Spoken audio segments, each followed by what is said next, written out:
Hey there, this is Ben from Benzo Chess here with another video, and it is now 2021.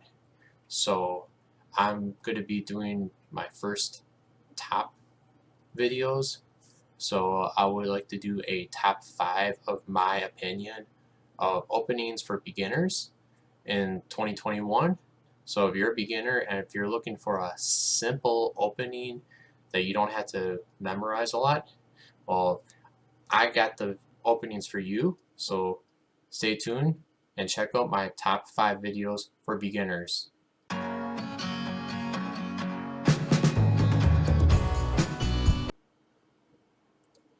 Okay, so this is the first one for the top 5 of 2021 of my opinion of what beginners can learn for openings.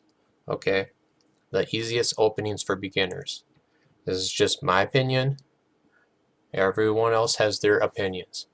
But for number 5, I would say the classical Dutch is pretty simple. Because after d4, you can just go e6. You could go or f5 first, but I think e6 is good, especially with another opening that I will bring up in the future. In case they play e4, you can always play the French. So I like to play e6 against anything here. So you can lower the amount of depth you have to learn. So e6 is good. They try tricking you, you're going to learn the French. But after c4, now you can play f5, and you can avoid a lot of other crazy openings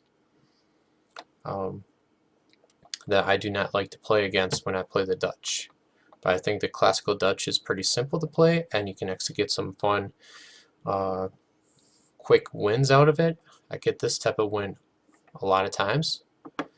So what happens is knight plays here, knight plays here, knight f3. We're going to pin e3. Let's just play the fan shadow move. Bishop might come out. We're going to play here to aim on this light square. And let's say he plays here first. We're going to take. Takes back. And actually it's, yeah, our move, castle. And now he castles. We're going to go ahead and throw our pony over here to attack this pawn. He might actually play his queen even right here with his queen, one of the two. Now we're going to play our rook lift. Because we got this diagonal with the bishop here. Well, I'm highlighting the rook, but our bishop here got that diagonal. We can lift our rook, play here, and go for checkmate. That's what we're doing. That's what we're going to be doing. Okay. Okay. After rook f6, what they do. A lot of times they like to push pawns. I don't know why. They either play that pawn or this other pawn. It doesn't really matter. So, okay. So here I like to bring the rook over here to, you know, keep the threat going. And let's say they play the bishop right here. Now we're going to have some fun. We're going to have some real fun here. You got choices here. You can take the bishop if you want with your knight, which actually opens up everything. You got this open up, that open up, you know.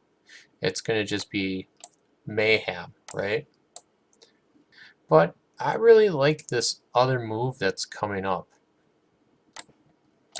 Sacrifice. I really, really like this.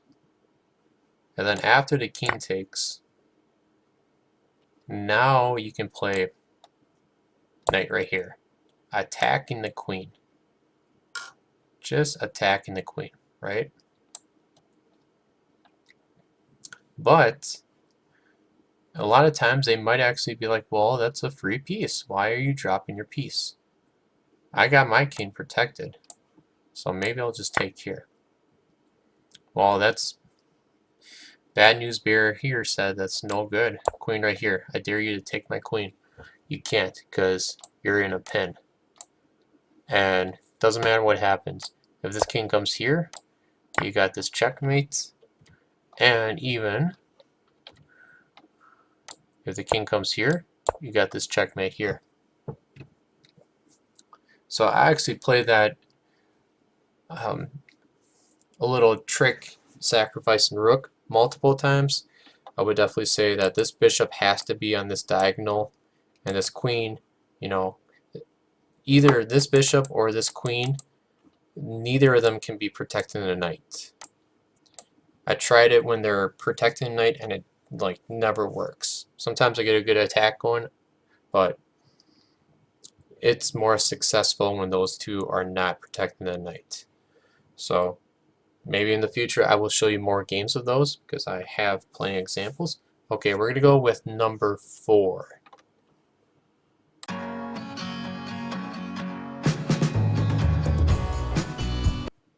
Okay, so here is number 4. And remember, these are just my opinions, but looks pretty easy. And with number 4, we're going to go with the Slav or semi-Slav. I believe these are both pretty easy to learn for black. What happens is usually you play d4 as white, and Slavs are usually coming from d4. So what you would play, make it the quickest, you want to play d5, and after c4, c6, you're going to try and make this pyramid.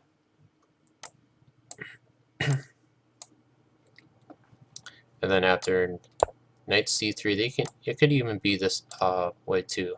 But after knight c3, so knight f6 is okay. And then after e right here, semi-Slav, which, yeah, you're going to make this a bad bishop for a while, but it's not too horrible. So probably we'll play bishop d6 right here just for now. The bishop plays here, castles, e castles. It's almost like a copycat game. Knight comes here, and that's pretty much it.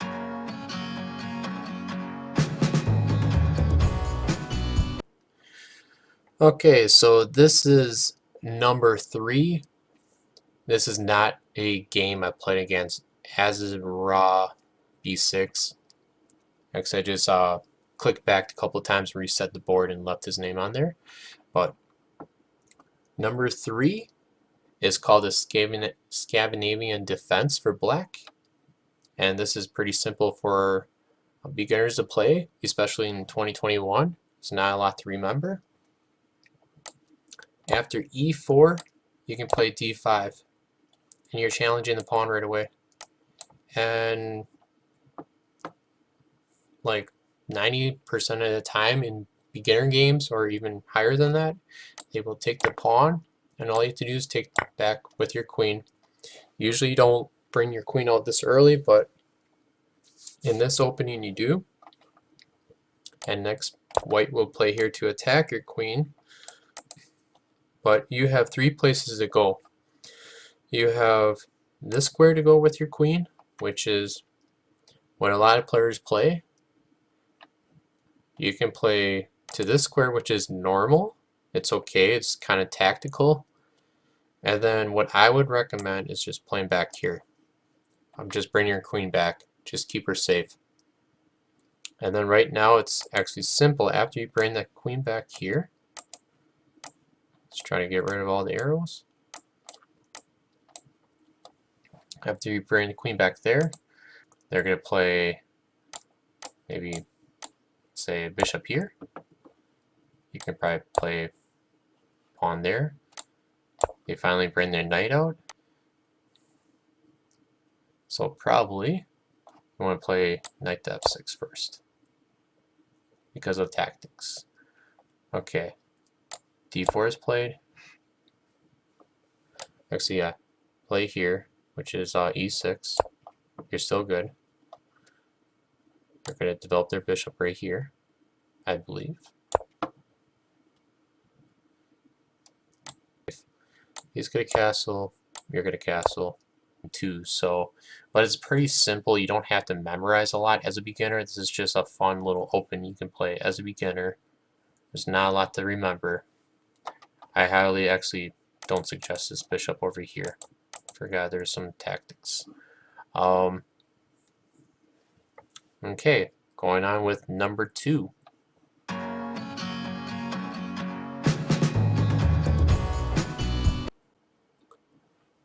Okay, so this is number 2 on the list.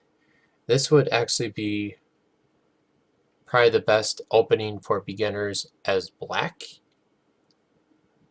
against 1e4 that I highly recommend for 2021 because I don't see too many beginners playing this, and you can actually prevent a lot of other things like the scholars made against you, and you can just play chess. So this is called a French defense, which goes after they play e4, you will go ahead and play e6. And your main goal is to target these 2 squares as black. You're trying to attack them. While white, many times, they're hoping to attack you down here. That's what they're hoping. So he actually pushed that a little too early. It's usually e4, d4, then push. So, but this is known as the French defense here. So e6 and d5, well, they play d4 and e5, which is the advanced French. And here's an example game of mine. c5, knight f3, knight to c6. We're aiming at these pawns here. c3 to protect it, we take. And he cannot take with his knight because we can take back with our knight here. We actually just win a pawn that way if they take back with their knight. Now we bring our queen and keep on attacking that pawn, attacking the center. Now, there are some mistakes that white can play that you can look out for, and you can easily start winning your games pretty quickly. One of them is bishop to e3 here, which just totally unprotects their pawn when you bring your queen out early. So I tend to like to play this opening a lot because I get a couple pawns out of it, for sure one. After knight comes out, a very good move. It's kind of annoying for white, for most point, is playing bishop to b4, really putting pressure on that knight. And seeing how the rest of this game goes, he castles, why not take? He takes back, and actually if you look at this, he's protecting him once. We got 2 attackers. Guess what? We can gobble up another pawn. Starting off with the knight. And if he attacks our queen a little bit too early here, then we can just go ahead and either take the bishop or knight for a free check, and then we can quickly run away. But instead he takes, we take. The pawn's hanging now. He pushes the pawn, and now we take this pawn, and we're actually really up right now. Rook comes to hit us pretty hard. Bishop's here. And it's pretty easy to play here as black.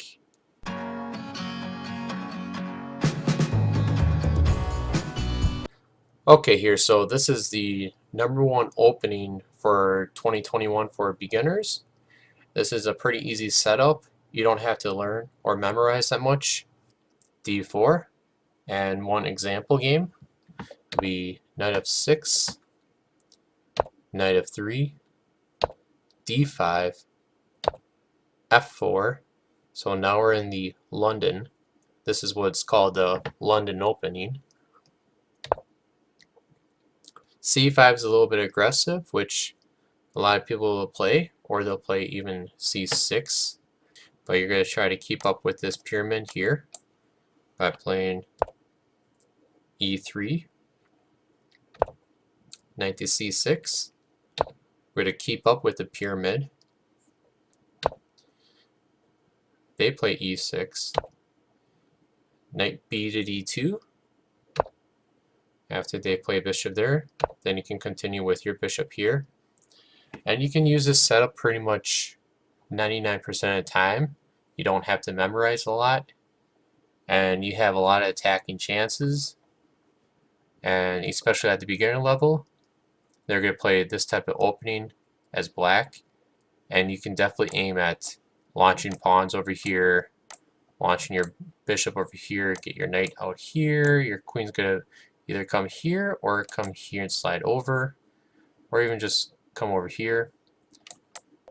a6, knight to e5 is very important.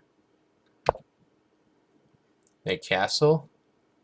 Now h4 was launched here, and we decided to play, or no, they decided to play knight takes e5. And what's very, very important for white to do is take back with the pawn, kicking the knight out, because he is protecting here. We want to get rid of that, so he's going to move back, and now we have a huge sacrifice here.